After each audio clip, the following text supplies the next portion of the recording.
Hi, you're listening to After Dinner Conversations, short stories for long discussions. What that means is we get short stories, we select those short stories, and then we discuss them specifically about the ethics and the morality of the choices the characters and the situations put us in.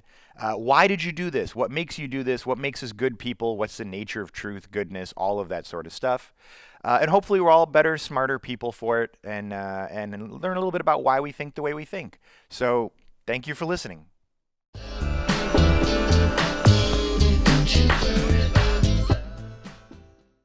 Hi, welcome back to After Dinner Conversation, short stories for long discussions, the social distancing edition. I am your co-host, Kolby, here with Ashley. Hello. And Jeremy. Hi. And we are all working remotely, and we're trying this. We have no idea how this is going to turn out, but we're going to give it a go anyway, because pretty soon we're going to start to fall behind on our episodes of getting one out every 2 weeks. So we'll give this a go, and, if it's not great, we're just going to say we tried hard. All right, so, by the way, it's been a while since we've done these. Like and subscribe, follow us, tweet us, blah, I don't know, whatever the young kids are doing these days. Do that thing so you don't have to look for us, and it just shows up in your feed. Okay, yeah, no, Jeremy, you're looking at me like, oh my God, dude. I know. Should we start over again? No, we're not starting over again. There is no fourth take. There is no fourth take. There is no fourth take. Okay, so our story for the week, this session is a Change of Verbs, and it is by, I think it was like Tom Teti, T-E-T-I. It's weird because now we're actually in season 2 of the short stories that we're publishing. Matter of fact, we're halfway through season 2 of the short stories that we're publishing. We're still doing audio podcasts, or doing podcasts of season 1, because some of the stories were really good. Also, you should, this story, the reason it got picked was because of our Patreon subscribers. I had a vote of what story you wanted us to talk about next in our podcast. And this one won between this and actually I don't want to say what the other one was, in part because I don't want to say it because I don't want to say who the loser was, but also because I actually don't remember who the loser was. But at any rate, when there was a vote with the people that were on Patreon that are paying supporters, they really wanted to hear this one. So this is apparently related to what's going on in their lives. Okay, so I tell somebody who's going to do the intro first, and because we're totally a disaster right now, I didn't. So I guess I can do the thing so I don't put anyone on the spot. That seems fair. Jeremy, you don't like doing them anyway. You're like, I have to write them out. I like doing them. I just need time. You just need time, yeah. As do the listeners when you do them. And so the story's pretty straightforward, basically. It starts off with this guy who is in his kitchen with his wife. His morning is pretty predictable. She's saying, what time is it? And like they've sort of settled into a life. He's in his 40s, I think. I think she's in her 40s too. And she's, do you remember what her job was, Ashley? She's something in the medical community. That's right. Because she's flustered in the morning because she has a meeting with the medical chief. Yeah. So she's like in and out of the bathroom like, oh, what temperature it is? What do I wear? That's right. She's you can tell she's in a hurry. She's flustered. I don't know if this is a daily occurrence for her. I don't know. It seems like this is like her first meeting with this chief of medical staff. Either way, she's something in the medical community-ish is what it sounds like. Okay. Yeah, and so he, they're having a kind of a hectic morning. He seems pretty calm about the hectic morning, but she's having a hectic morning. And he leaves the house, he just kisses her and leaves the house rather abruptly. And then he goes about his day. And what you very quickly realize is that he has decided, for reasons that aren't really explained in the story, but for whatever reason, that he is going to say what he means as opposed to sort of social graces, right? So instead of saying like, I would prefer not to do that, or, oh, I'm super busy, or, I don't know, maybe, I guess so. He just is like, yes, no, I don't want to. Like, he much more speaks his mind I guess for lack of a better way to say it. And then his day just sort of goes on like a normal day. He teaches a class, and he actually says what he wants to say in the class. Not rude, he's just a little more... And the class goes better, it turns out. And then he meets a coworker, and the coworker's like, oh, do you want to go to this thing? And he's like, no, I don't. And she's like, oh okay. And then he bumps into, I think, that same coworker later in the day, and they actually sit, and he's working on poetry. And then he calls his wife and says, I'm not coming home. And then he kind of feels guilty about that because he realizes how that could be interpreted. But I think his intention was just to say, I'm not coming home like at my usual time. He drinks regular coffee instead of decaf coffee because, he's a rebel. He's a rebel. He's a rebel. Yeah, and then he has goes... a beer. Right, that's right. He has a beer at the local bar, and one of his students, former students, because he's a college professor there, they buy him a beer, which because he's a rebel and he's only doing what he wants, he has a sip of it, waves and says thank you, and then leaves, rather than what he would normally do, which is stay and drink the whole thing to be polite. Because that wasn't his intention to begin with. He wasn't going to have 2 beers. He was going to have 1 beer. And so he just had a sip and waved and left a full beer, which really makes you wonder if this is a horror story.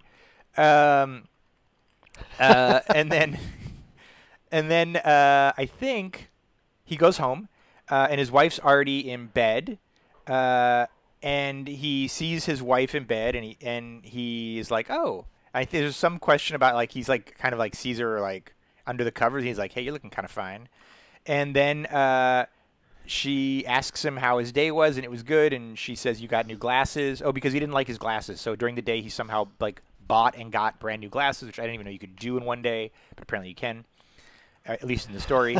And then he says that's it. And I think they just go to bed, and he seems pretty happy with his day. And there's a question of if he's going to continue to do this forever or not, I think. But yeah, that's pretty much his day. Ashley and I were talking about this last night. Her and I had different reactions to the story for sure. I don't know.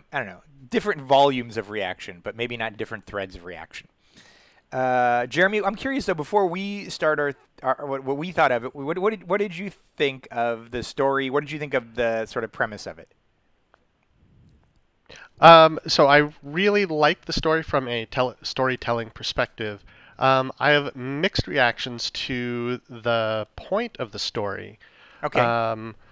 So it's kind of interesting. So in some ways, and I hate to say this because the story is so well written and I enjoyed it.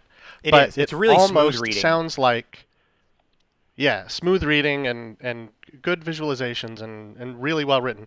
But the takeaway that I got from it is this is an extrovert basically writing a story about how introverts can be more like them. All you have to do is just change the way you are. Just do it, man. Just change the way you are. It's just a decision.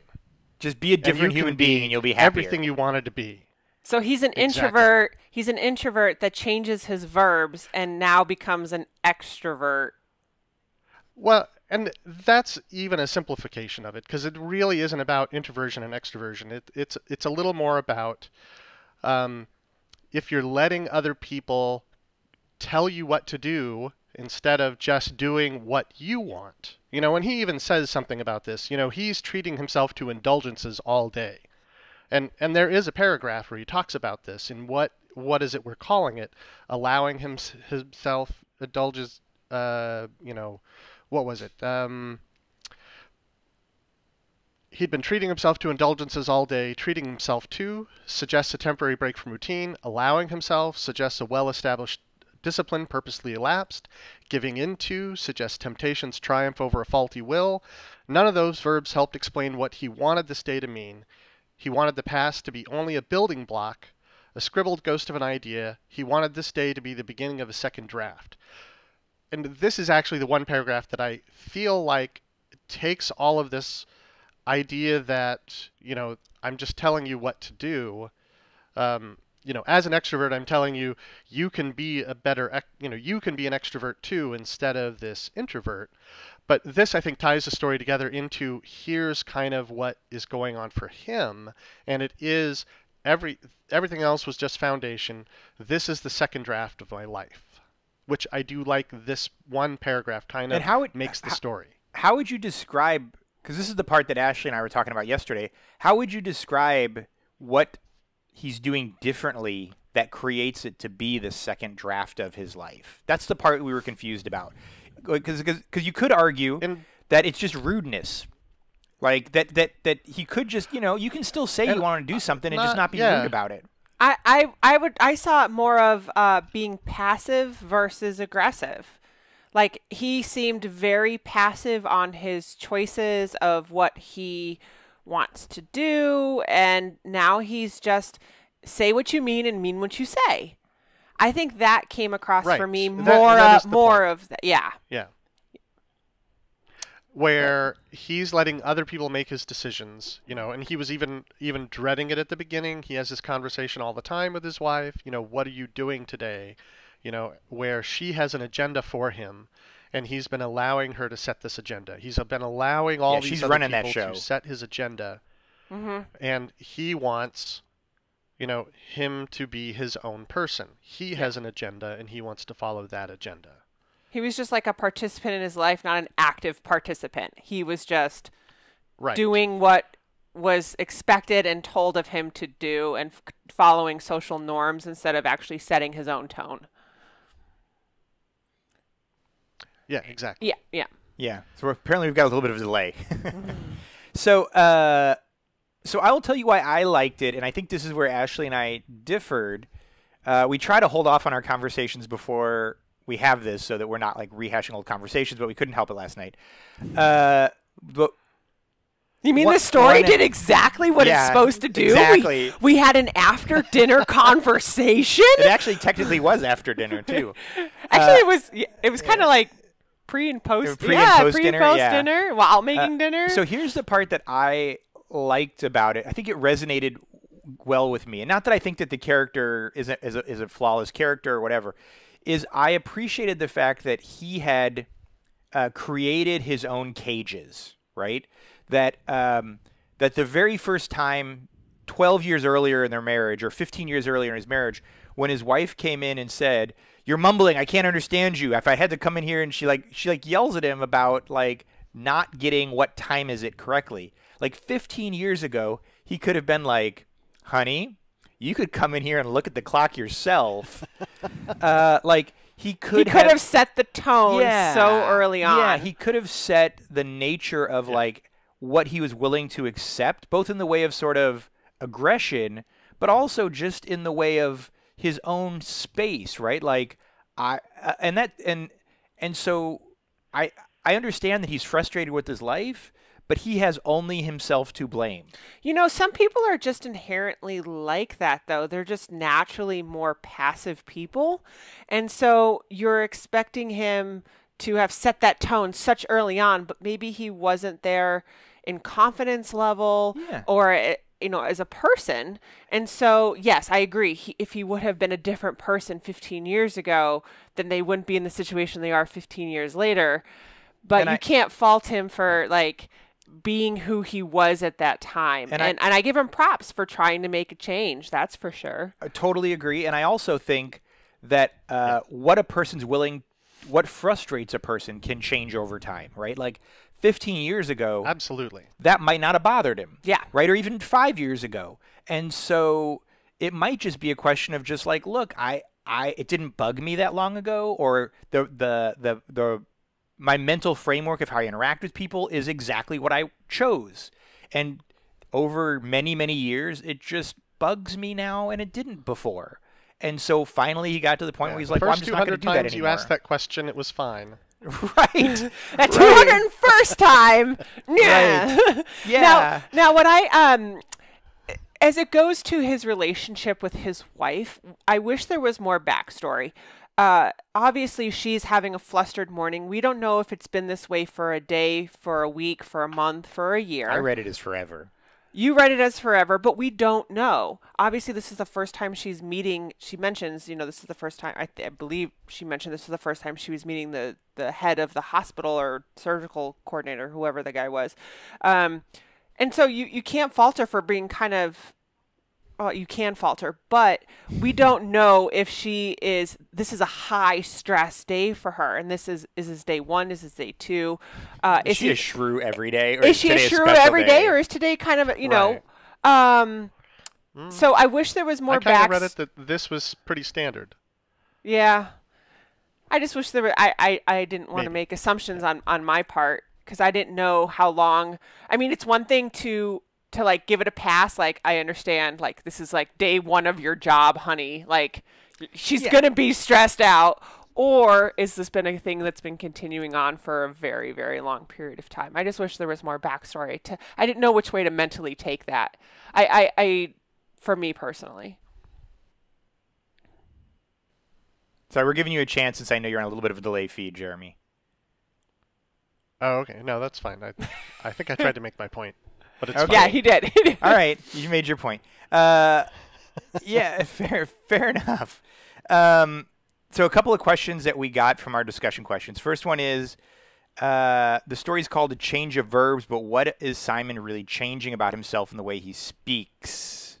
We kind of talked about that, haven't we? I would like to touch on the fact of when you ask someone, how are you doing? The standard protocol is, I'm okay, how are you?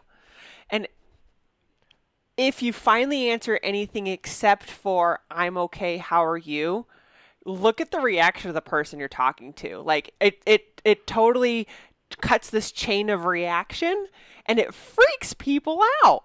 So I give him props for breaking that chain of social norms and being like, I'm not going to waste my time with this like mumbo jumbo. I just changing how he expresses and says what he means and means what he says. Yeah, I think that's a really hard thing to do. It is very hard to do. Nobody wants to make another person uncomfortable. Yeah. Yeah, I'm curious, Jeremy. So when you said this is your interpretation of this was I'm just replaying something you said, that this was a version of an extrovert telling introverts how to be better people. Do you think it was a critique of shy people? Like, just try harder? Part of it came across that way. And I know really shy or extrovert, introvert really isn't the right classification. And it's something else. And it's more about people in charge of themselves. And like even an authenticity of your emotions? Expression or something? I say passive versus non-passive. Something like that. Or, yes, more like passive versus non-passive. So somebody who has an active control of their life as opposed to somebody who is passive and just lets other people make decisions for them. Yeah. And there's a little bit of a dangerous undertone of even misogyny in here, where I got that too. There's a lot of points where you've always let your wife make these decisions for you, and suddenly when you make your own decisions, everything's perfect. Yeah. The part of the misogyny, it's making it sound like you're getting a massage. No, a misogyny part of this that I got as well is, like, there are times when you shouldn't say what you think because it's going to, or do what you think because it affects other people, right? Like I felt really bad when he called up his wife and was like, I'm not coming home. And then he hung up the phone. He's like, oh, that's going to be misinterpreted. But he didn't call her back, right? And so I think there is this, one of the conceits of this story is that there's this illusion that you travel through the world doing what you want, and that everyone else is sort of the things that react to your choices. Is going to be okay with it. Right. And that's, if that were the case, nobody would stop for a red light. And so I feel like at some level my frustration with it was, and I understand it, like the point of the story was to make a point, and so you can't sort of multi-layer it in that way. Right. But it was frustrating to me. Like, and this is one of the questions that was in the thing is, what if he had come home and looked at his wife and been like, man, I hate that woman. Like, he doesn't get to get to just say like, well, I'm living my truth now, and start putting stuff in a suitcase in the middle of the night. Like, that's not the way it works. There's a way of saying what you mean but also being kind, being considerate. And I feel like this was the first day of him testing this theory out of changing the verbs and speaking his mind. It's going to take some fine tuning. I applaud him for realizing, oh yeah, that might have been a bit too harsh. He's really going to need a third draft. Yeah. And he uses the example like when you're a kid and you go too far deep into the forest. Like you're still safe, but you know you went too far. And he's testing those boundaries with what's appropriate and what's not. Like, how do I say my truth and what I really mean without being mean or unkind or unconsiderate?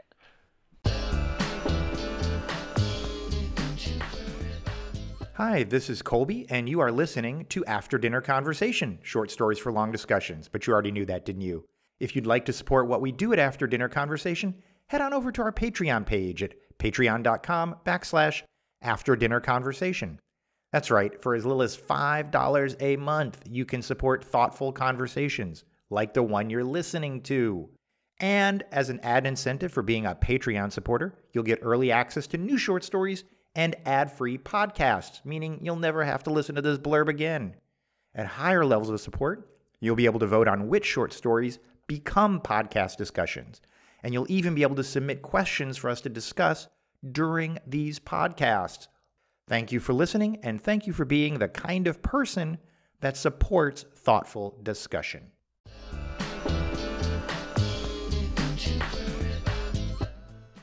How do I say my truth and what I really mean without being mean or unkind or unconsiderate? All I could think as you're saying that is like turning into Donald Trump. Like, I feel like, and there's a lot of things that we could talk about Donald Trump, which I don't want to, but this idea of like, it occurred to me, so I'm going to say it.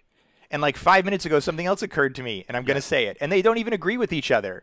And I think you're a horrible person. So I'm just going to say you're a horrible person.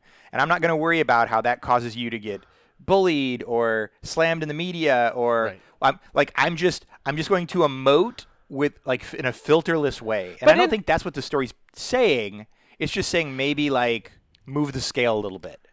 But in the story, we get the backstory of his thought. You know, he goes, I'm going to say no. What would I normally say? And so you see him go through his options several times. It's not like he's just, I feel this, blurb, and says it out loud. That's true. And I have a stupid question for you, Jeremy. Yeah. I'm just curious. Neither Ashley nor I drink coffee, but there's a lot in here about the fact that he's switching from decaf to caffeinated. And a certain type or... He's drinking better coffee. Do you ever, because you are a coffee drinker, you're a little bit of a coffee snob, do you ever go through that process in your head of what do I want versus what should I, like what's responsible? Like when you make coffee? No, but I don't drink that much coffee. I mean, I drink coffee every day, but I drink 1 cup of coffee every day. I don't drink coffee all day long. Okay. I think you could do it with food. So, but yeah, the same thing with food, but yes, there are different kinds of coffee that I would drink for different kinds of beans for espresso as opposed to cappuccino or just French press or whatever. So I understand that part of it. So this was my frustration with that, and I understood why they were doing it as an example, but the reason I bring it up is my frustration is look, I would like to eat like 15 chicken wings and some ice cream at Cold Stone every single day. I really like it. It makes me happy. And if I was living my truth, I guess I would. But I also like not being 300 pounds because it allows me to do other things. And so on that one hand, it's like, look, the reason you started drinking decaf to begin with, I think, is because he didn't like where it was taking him. Right? He was either up at night, he was jittery, whatever. Right. And so now it's like I'm making these more authentic choices, and it's like, but unless your wife made you switch to decaf, your choices related to food or drink were your authentic choices when you made them in the beginning. So why are you criticizing that now? In the beginning.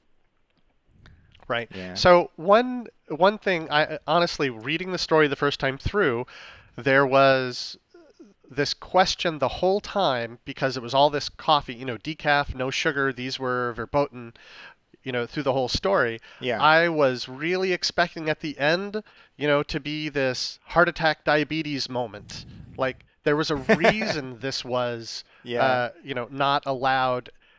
So you making these changes, yes, you feel better, but it's really, there was a consequence to it. The coffee, the alcohol, the food choice. Yeah. You know what would have been an hysterical ending to the story is if he'd have gone home, said hello to his wife, gone to bed, and then the last line is, and now I can't sleep. Like, because of all the coffee he'd had all day. Right. It's like, yeah, I'm living my truth. Wide awake. Wide awake right now. Maybe a little less truth tomorrow. Well, that's the whole learning curve.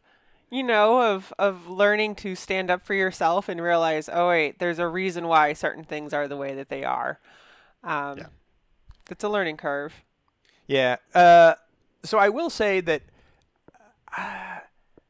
I liked this story, and I think Ashley and I had different opinions of it in some ways. But I liked the story because I think it resonated with me. I think there are definitely times where I... just once in my life, I would like for somebody to say something rude to me, like on Facebook or wherever, and for me to be like, yeah, well, you're an idiot, and let me tell you why my life is amazing, and your life is horrible, and I freaking hate you, and if I ever saw you on the street, and I would beat you with a baseball bat, and because I would and I've never done it. I've never just gone off on somebody and been like, here is everything I feel inside verbalized, right? Because I don't want people to treat me that way, and I don't think it's fair to treat people that way, and I don't think it's respectful, and I don't think it's good for society. But does that mean I don't want to be more like that? Like, yeah, I would love to, just if I could create this little metaverse, step into it, be horrible, or be what I actually think sometimes, and then just be like, okay, no consequences. Let's go back to our real life. Right. You just want a scream box. Just step into it, and you want that release, and then be like, all right, I'm okay. Yeah, let me step out of this box now. Yeah, just once in a while when somebody says something to me, I want to be like, yeah, go and just go in a string of expletives and just be like, I'm out of here. But what is that? What's the productiveness of that? There isn't, and it's like the decaf. Anywhere. That's why I don't do it. Right. But and that's the part where I didn't. That's the part that I thought was interesting about the story. I think chapter 2 of this story would have been fascinating because he's sort of playing with the dial right now, but we don't know where the dial ends up or where it should end up.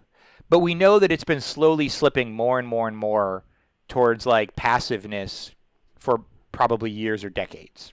Yeah. Now keep in mind that dial's going to shift because with each interaction he gets feedback. It's how much that dial moves depends on how he responds to the feedback that comes back to him.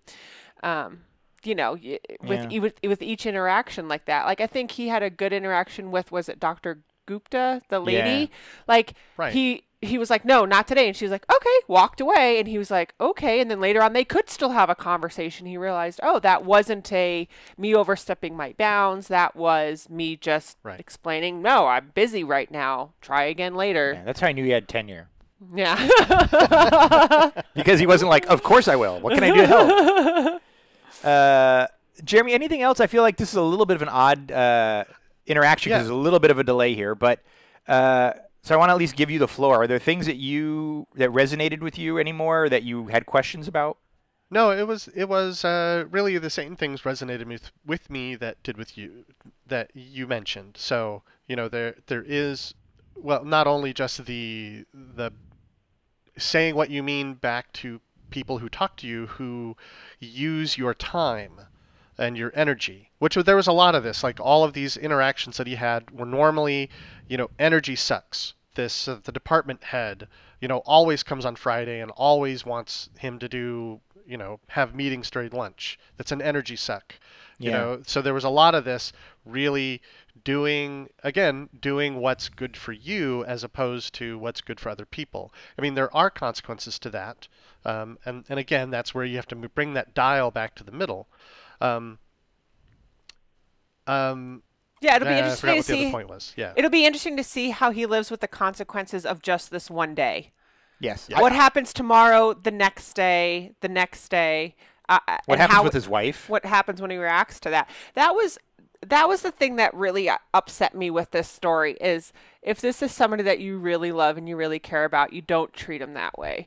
The way that he just calls and goes like, I'm not coming home. I'm like, that's not how you treat someone you love. Their relationship is in complete turmoil, in my opinion, just how they react and treat each other. And I get it. He's trying out something new, but I just thought that was completely disrespectful. I'm going to go on a little tangent here just because it was a side thing that really pissed me off. There were 3 instances in this story when he reveals that he likes his wife. The one is when he sees her legs when she's putting on pantyhose. He's like, ooh, she's got sturdy legs. And then it's secondarily when, I marked it. Give me just a minute. Let me find it in the story. He talks about her butt at some point. Yes, exactly. When she's in the skirt.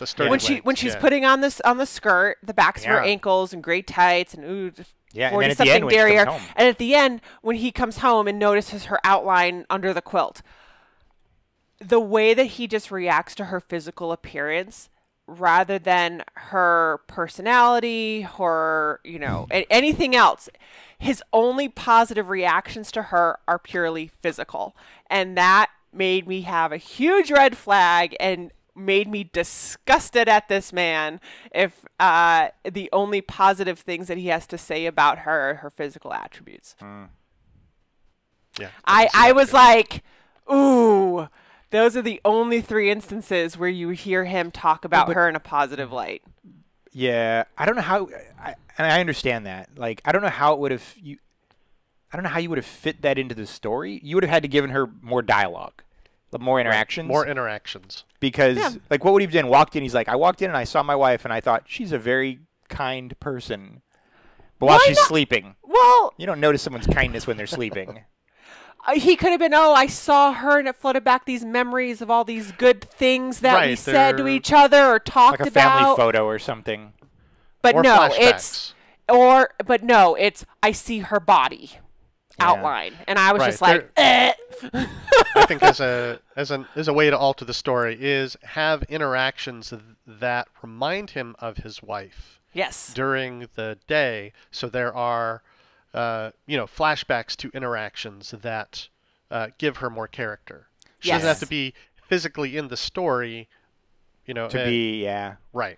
I thought there was a 50-50 chance he was going to come home, wake his wife up, and be like, we're getting divorced. Like, I thought... what I felt, why I didn't think that was all of the interactions with other women in the story were not... that's true. Based around being interested in them. They were just real people he had interactions with, and there wasn't this underlying being attracted to his students or to the other professor or the waitress or any of that. It was all... They don't even get that kind of description in their description. Like, their description is really them as individuals, not as what they look like. Exactly. It wasn't attractive. Exactly. So I didn't have that underlying feeling of... At least from a perspective of, he's wanting to play the field or anything like that. Yeah. It was really about, and I felt this was a good part of the story. It was really just about changing who he was, not changing who he was with. Yeah. Yeah. I just thought it was disturbing to me of how he described his wife, and what attracted him to her was nothing but physical. At least that's all the information that we got. That was the thing that really disturbed me more in this story. And then the fact that the wife, keep in mind, she just had a really crazy hectic morning. She's obviously frustrated at her husband. She gets a phone message that I'm not coming home. He comes home and she's like, did you have a good day? And he's like, I missed you. And she's like, come to me, lover. I was like, oh my, I was so mad. I was like, excuse me? That is not okay. Like, she doesn't know what he did all day long. She doesn't know anything. All she knows is she got a phone call saying, I am not coming back home. And all of a sudden she had a change of heart of like, ooh, get in bed with me, baby. I was like, puke. That just totally disturbed me. I was like, I do not relate to these two people at all. They need counseling. They need therapy. Like, they might need therapy someday. Well, and that was part of the weird underlying thing as well, where when he buys the glasses, the optometrist, optometrist basically says, oh, your wife didn't like those. Look good. Didn't like those. Without even trying them on. Without even trying them on when she was there. Yeah. He gets them anyways, and then she sees them and says, your glasses look nice. And again, it leads to that weird underlying message here that, if you let your wife control all the things, you won't be happy. As soon as you make your own decisions, that's the misogyny even part of it. she will like them. Yeah. Yeah. Thank you for listening to After Dinner Conversations, the quarantine edition. We might have to do a few more quarantine editions. Like, subscribe, follow, comment. Oh, there's a couple other things I should mention.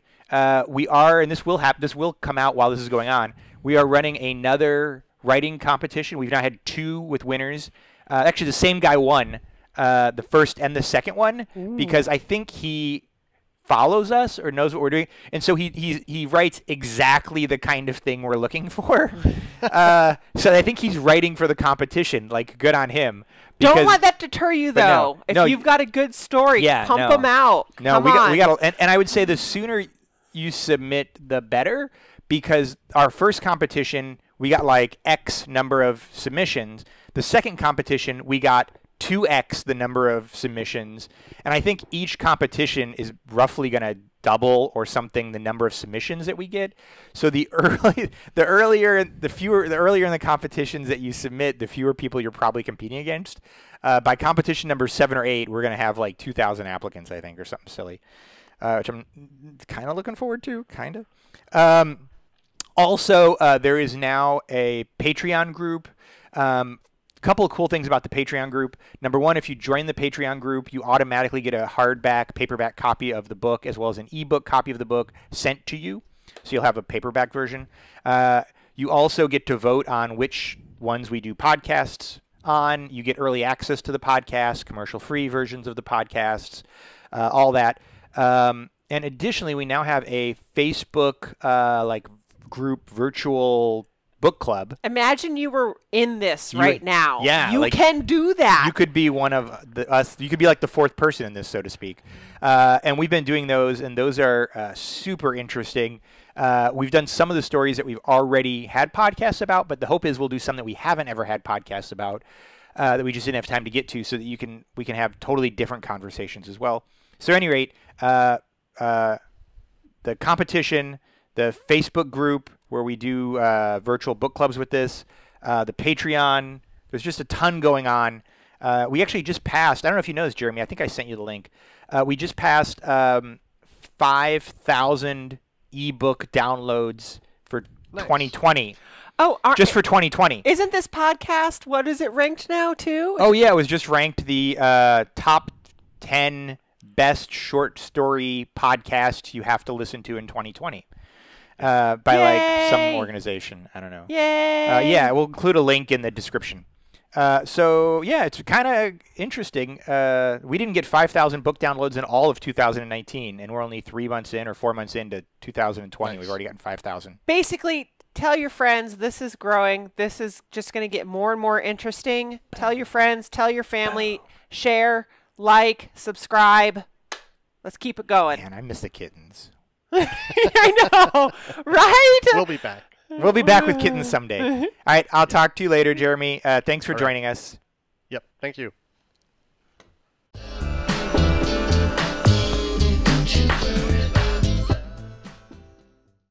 If you've enjoyed listening to this, please like and subscribe.